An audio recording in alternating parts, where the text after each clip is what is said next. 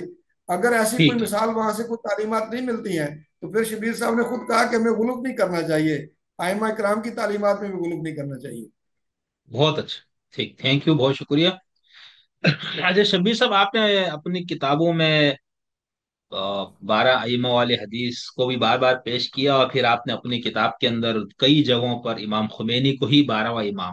تو پہلے میں آپ سے یہ پوچھوں گا کہ 12 ائمہ والی جو حدیث ہے، اس حدیث کی دینی حیثیت کیا ہے، اور ان کا ائمہ پر اطلاق کس طرح ممکن ہے؟ چھٹا سوال میرا آپ سے ہے۔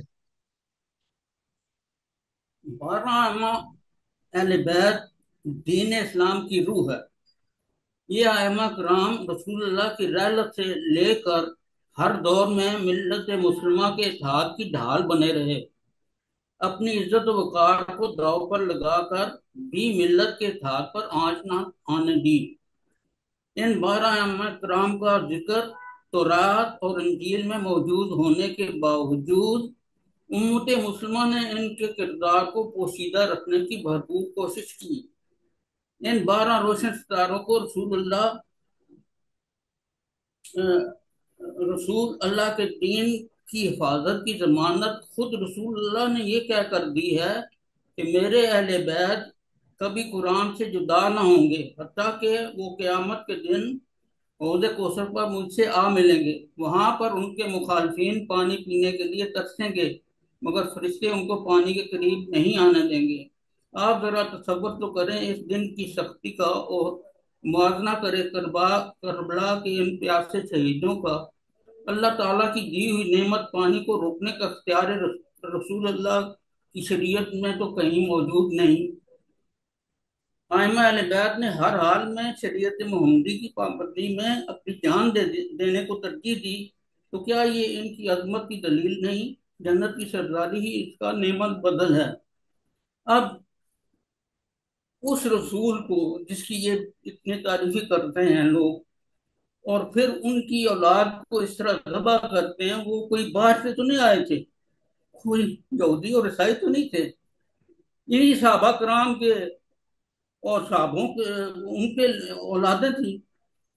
تو پھر ہم کیسے کہیں گے کہ جی رسول اللہ نے واضح طور پر نہیں کہا؟ رسول اللہ نے اتنا رو رو کے بتایا کہ وہاں کی کربلا کی مٹی اکٹھی کرتے تھے، خون کی بوتل انہوں نے حضرت سلمہ المومنین کے حوالے کی کہ یہ کچھ ہوگا۔ تو یہ کرنے والے کون ہیں؟ اسی طرح حضرت سلمہ امہات المومنین کی اتنی نہیں یہ قدر کریں گے، کیونکہ وہ اہل بیت کے بہت زیادہ چاہنے والی تھی۔ تو اس طرح سے ہے کہ ٹھیک، ٹھیک۔ اچھا مولانا شبیر صاحب، میرا اگلا سوال آپ سے یہی ہے کہ مہدی، امام مہدی کا ایک تصور سنیوں کا ہے، ایک شیعوں کا ہے، تو آپ کو ان دونوں سے کتنا اختلاف اور اتفاق ہے؟ لیکن جب میں نے آپ کی کتاب پڑھی تو اس میں آپ امام مہدی سے متعلق آپ کا نظریہ بالکل منفرد ہے، تو آپ اس تصور مہدی تک کیسے پہنچے؟ جس کا میرا اگلا سوال پھر ہوگا کہ آپ نے خمینی کو 12واں امام اور امام مہدی قرار دیا، اور ابھی آپ نے فرمایا کہ 12 ائمہ والی حدیث ہے جس میں 12 اماموں نے دین کی حفاظت کی، تو اس 12 اماموں میں آپ امام خمینی کو شامل کر کے بتا رہے ہیں، ایسا ہی ہے؟ ساتواں سوال۔ جی ہاں، جی ہاں، جی، تو آپ کا امام مہدی کا جو سنیوں کا تصور ہے اس سے بھی آپ کو اتفاق نہیں ہے، اور جو شیعوں میں رائج تصور ہے کہ امام غائب ہے، اس سے بھی آپ کو اتفاق نہیں ہے، تو کیوں؟ آپ کے پاس کیا دلیل ہے کہ آپ ان دونوں کو نہیں مان رہے؟ سنی اور شیعہ دونوں امام مہدی اور مسیح ابن مریم کو زمانے کے لحاظ سے ہم اکثر تصور کرتے ہیں۔ دونوں فرقے اس بارے میں بھی ہم خیال ہیں کہ امام مہدی پوری دنیا میں اسلام کو غالب کر دیں گے۔ یہ دونوں جی، نظریے اس لیے درست نہیں کہ ملت مسلمہ نے دین اسلام کو 2 حصوں میں بانٹ رکھا ہے۔ جب تک سنی شیعہ کی متحدہ قیادت وجود میں نہیں آتی، پوری دنیا میں اسلام کو غالب کرنا ملت مسلمہ کے بس کی بات نہیں۔ اس لیے عقیدہ امامت کو کا درست ادراک بہت ضروری ہے، لیکن سنی عوام الناس اور اہل سنت علماء دین نے خاص کر راجہ بازار کی مسجد کے خطیب مولانا غلام اللہ خان اور صوبہ سرحد میں رہنے والے مولانا غلام غوث رضاوی جماعت اسلامی کے بانی کو بے دین اور صحابہ کرام کا گستاخ اور یہودی ایجنٹ کے خطاب سے نوازتے تھے۔ یورپ اور امریکہ نے شاہ ایران کے حمایتی ہونے کی وجہ سے ایران کو اسلحہ فروخت کرنے سے انکار کر دیا۔ ایران نے مجبوراً بلیک مارکیٹ سے بہت مہنگے داموں اسرائیل کے ذریعے اسلحہ حاصل کیا۔ اس طرح اہل سنت عوام الناس میں یہ نظریہ زور پکڑتا گیا کہ اسرائیل اور اہل تشیع ایک ہی سکے کے دو رخ ہیں، جو اہل سنت حکمرانوں کے اقتدار کو ملیا میٹ کر دیں گے۔ لیکن جب صدام حسین نے شکست قبول کر دی اور اپنی خفت مٹانے کے لیے کویت پر حملہ آور ہوا تو امریکہ نے فوج بھیج کر صدام حسین کو حراست میں لے کر اس کی حکومت کا خاتمہ کر دیا۔ صدام حسین کی وفادار فوج جو زمین پر مورچہ گن تھی، ان پر امریکی فوجیوں نے بڑے بڑے ٹریکٹروں کے ذریعے مٹی ڈال کر ان کو زمین میں دفن کر دیا۔ یہ ایک اور بڑی دلیل ہے جس کو 1400 سال پہلے حدیث میں بیان کر دیا گیا کہ المہدی کے خلاف لشکر کشی کرنے والی فوج کو زمین میں دبا دیا جائے گا۔ اس سے پہلے 1979 میں امریکہ کے صدر جیمی کارٹر اسلحہ سے لیس بہترین فوج کو خمینی کا تختہ الٹنے کے لیے روانہ کر دیا، مگر یہ فوج صحرا کے طوفان میں غرق ہو گئی، جو کہ تائید الہی کا منہ بولتا ثبوت ہے۔ ٹھیک۔ اچھا میاں صاحب، آپ بھی اسی طرح سے لیتے ہیں امام مہدی کے تصور کو؟ کوئی ایسا امام پیدا ہوں گے یا ہو کہ کہیں غائب ہے؟ بنیادی طور پر تو دیکھیں نا، یہ جو مہدی موعود کا جو تصور ہے، اس میں کوئی یعنی شیعہ سنی کے اندر کوئی اختلاف نہیں ہے، یعنی دونوں نبی علیہ الصلوۃ والسلام کی تعلیمات کی روشنی میں اس چیز کے قائل ہیں کہ ایک ایسا شخص آئے گا، ٹھیک ہے نا جی، جو آ کر کے دوبارہ ایک ریوائول جس کو کہہ لیجیے کرے گا، اور اس کی ساری جو تعلیمات ہیں وہ دین کے مطابق ہوں گی، وغیرہ وغیرہ، وہ ساری چیزیں ہیں۔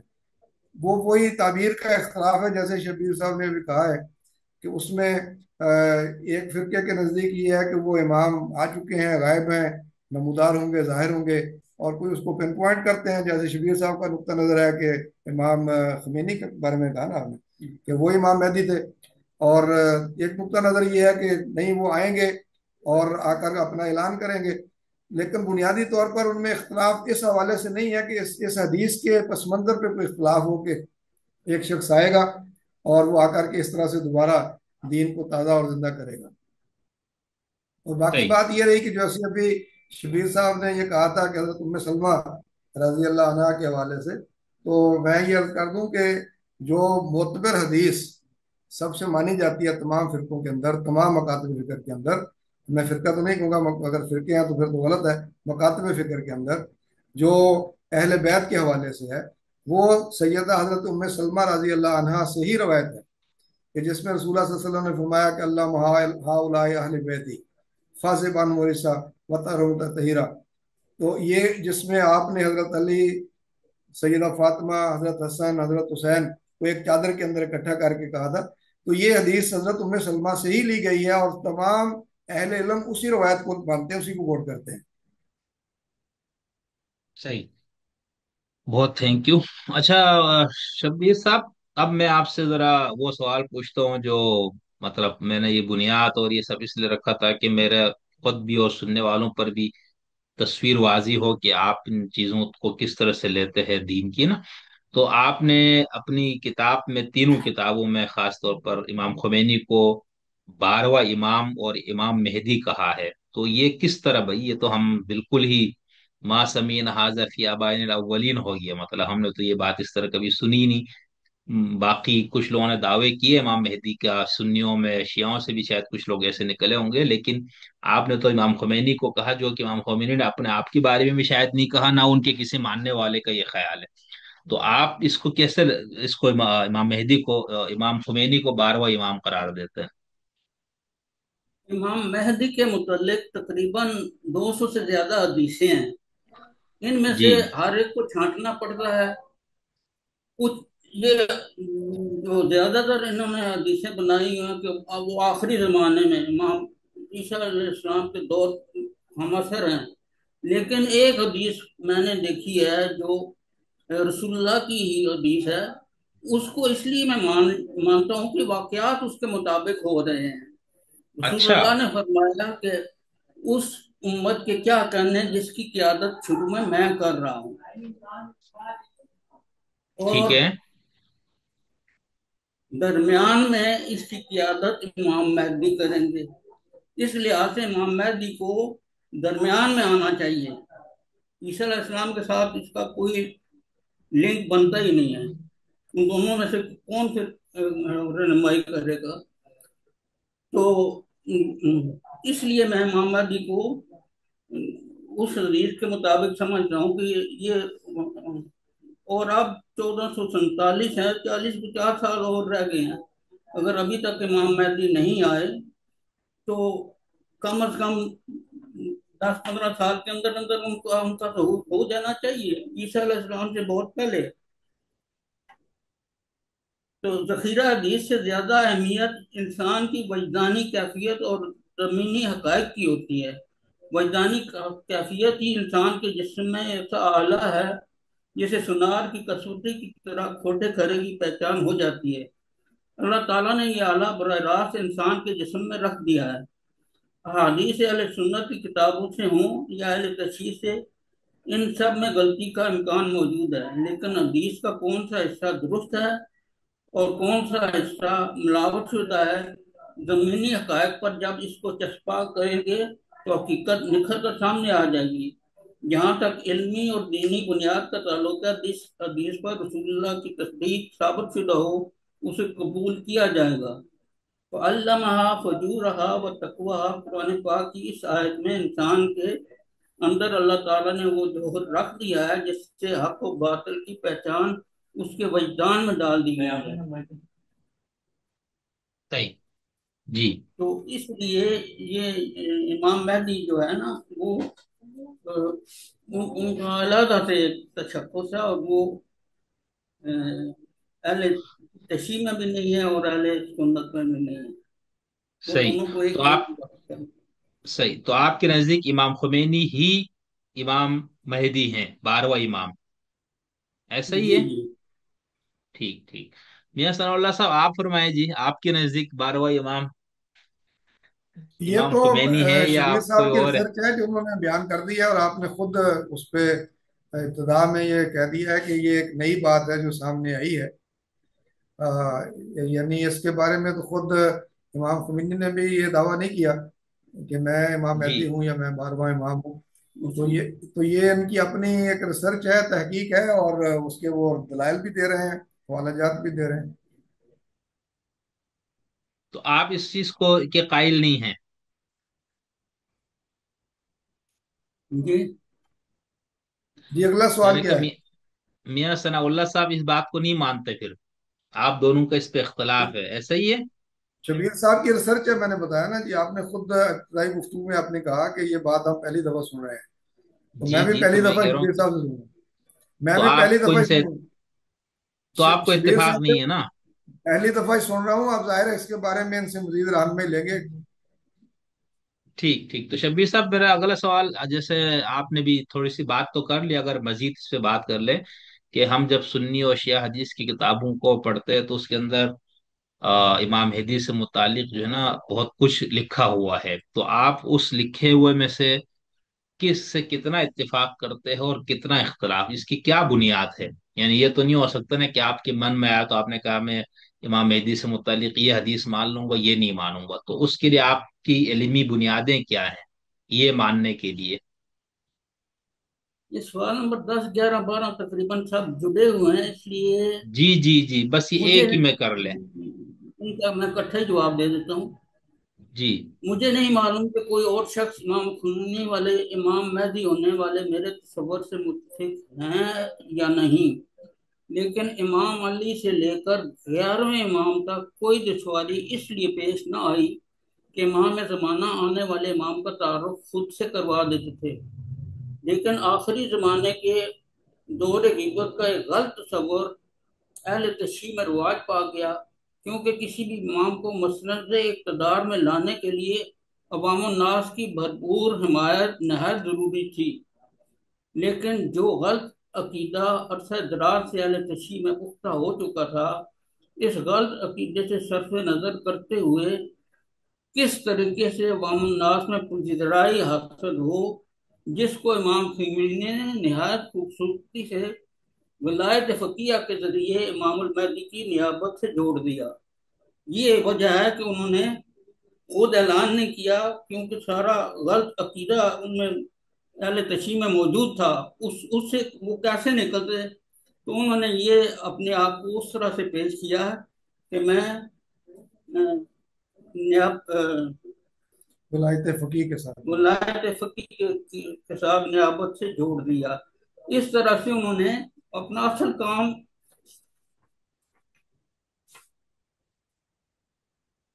اپنے اس 10 سالہ دور حکمرانی میں خلافت الہیہ کے نظام کو مضبوط بنیادوں پر استوار کر دیا۔ جوں جوں وقت گزرتا جائے گا، عوام الناس کا شعور بیدار ہو کر وحدت انسانیت میں ڈھل جائے گا۔ امام خمینی کو بھی علم تھا کہ اسلام جو ہے وہ وحدت انسانیت تک پہنچنا اس نے، یہ صرف اپنے امت کی وحدت تک کام نہیں ہے، اور امت کی وحدت کام کبھی ہو سکے گی نہیں، کیونکہ یہ تفرقے کبھی بھی نہیں ختم ہوں گے۔ فرقہ بندی جو ہے اس قدر ان کی گہری ہو چکی ہے، اسی لیے تو وہ آئیں گے۔ اگر یہ صحیح دین اگر ہم سمجھ رہے ہیں کہ نہیں ہم ٹھیک چل رہے ہیں، سارے فرقے ٹھیک ہیں، ہم سب کے ساتھ وہ دینی حق پر قائم ہیں، تو پھر ان کے آنے کی ضرورت ہی نہیں ہے۔ اس لیے امام خمینی اس بات سے پوری طرح آگاہ تھے کہ اصل کام بنی نوع انسان کو سیدھے راستے کی طرف رہنمائی مقصود ہے، جس میں وہ پوری طرح کامیاب ہیں۔ اب نئی امت مسلمہ پوری انسانیت کے اتحاد کے ذریعے مرد وجود میں آئے گی، اور یہ ہوگی امت مسلمہ جو ہم امام مہدی جو چاہ رہے ہیں نا، وہ یہی ہے۔ اب یہ سارے اکٹھے ہوں گے اس نقطۂ نظر سے۔ اس کے باوجود اگر تعصب کی بیماری پوری طرح ختم نہ ہوئی تو پھر عیسیٰ بن مریم باقی کے کام مکمل کریں گے، اگر اس سے کوئی چیز رہ گئی تو یہ ہے امام مہدی نے دین کو کیا کرنا تھا وہ کر دیں، یہ میرا تصور۔ اس ٹھیک لیے ٹھیک ٹھیک، تو آپ یہ فرما رہے کہ حضرت عیسیٰ علیہ السلام تشریف لائیں گے شبیر صاحب؟ یہ حضرت عیسیٰ علیہ السلام کا نزول ہوگا، یعنی وہ تشریف لائیں گے دنیا میں، حضرت عیسیٰ؟ جب اگر یہ پوری طرح کامیاب نہ ہو، پوری انسانیت پہ امام مہدی والا نظام نافذ نہ ہوا نا، پھر وہ جی جی، باقی کام حضرت عیسیٰ علیہ السلام جو ہے نا وہ مکمل صحیح کریں۔ سے، یعنی کہ جو خمینی صاحب نے ایران میں جو نظام نافذ کیا ہے یا جو نظام لایا، اگر وہ پوری دنیا پہ غالب نہ ہوا تو پھر حضرت عیسیٰ آ کے اس کو پورا کریں گے، یہ فرما رہے ہیں آپ؟ جی جی ٹھیک ہے، ٹھیک، تھینک یو، بہت شکریہ۔ اچھا، اب اگلا میرا ایک سوال یہ کہ آپ نے بھی اپنی کتاب میں بہت زور دیا، اور ابھی آپ نے بھی، میاں صاحب نے بھی اس پہ بات کی کہ دین پہ آنا چاہیے، تفرقہ کا خاتمہ ہونا چاہیے، اتحاد ہونا چاہیے، تو آپ دونوں اس کے لیے کیا بنیادیں فراہم کرتے ہیں کہ اتحاد امت، وحدت امت کیسے ممکن ہے؟ میرا جواب یہ ہے کہ اہل بیت سے مراد رسول اللہ کی بیویاں، بیٹیاں، بیٹے اور ان کی اولادیں سب شامل ہیں، مگر ان سب کے مراتب ایک جیسے نہیں۔ یہ سب کے سب روشن ستاروں کی مانند ہیں۔ رسول اللہ کے دین کو قائم رکھنے میں ان سب کی خدمات شامل ہیں، مگر جب کوئی شخص یا گروہ ان میں سے کسی کردار کو گھٹانے یا بڑھانے کی کوشش کرتا ہے تو وہ دین میں فرقہ بندی شروع ہو جاتی ہے۔ مثال کے طور پر مولا علی اور حضرت جعفر طیار دونوں ہی اہل بیت میں شامل ہیں، لیکن جو مقام مولا علی کا ہے وہ جعفر طیار کا نہیں ہو سکتا۔ اگر کوئی شخص اس توازن کو بگاڑنے کی کوشش کرے گا تو وہ دین کا دشمن ہوگا،